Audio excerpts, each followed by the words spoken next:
Okay, we're going to test power to the front panel stack up now that we have it attached to the panel. So there's a, I believe it's a 40 pin connector. Connect it, pin 1 in the appropriate location. It's keyed if you've installed your connector in the proper orientation. This is it here. Now this is going to carry plus or minus 15 volts analog, the 3.3 volts digital, the 5 volts for the USB host. And we're going to be testing that with the panel board hooked up. So first, don't have the unit plugged in obviously with mains power. We're going to unplug these now that we've already tested it in an earlier step. Okay, and we're going to run the power switch through the panel and run the wires. There's a hole in the back of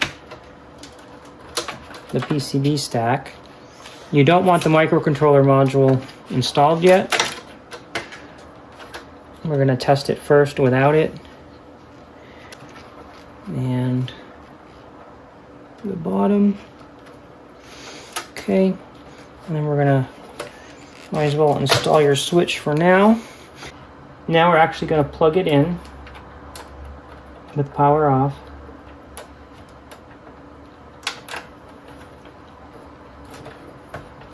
And we're going to put these 2 flathead screws in that are included in all kits. These are the screws to mount the front panel, so we're going to temporarily put those in. I might have to jump in front of the camera here real quick in order to get this done. Get that one lined up. Power switch connected.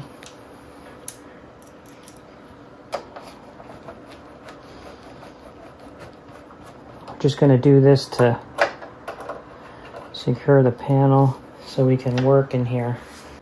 Alright, and then you're going to use the test pads.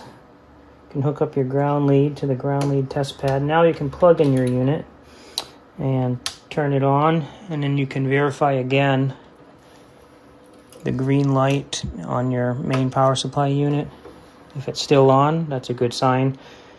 Now, I don't know how much we're going to be able to see on camera, but this is obvious. We're going to be testing plus or minus 15 again. I don't know if you can see my multimeter, but plus 15, minus 15, and plus 15.28. And then you're going to test your plus 3.3, 3.31, and then your 5 volts, 4.99.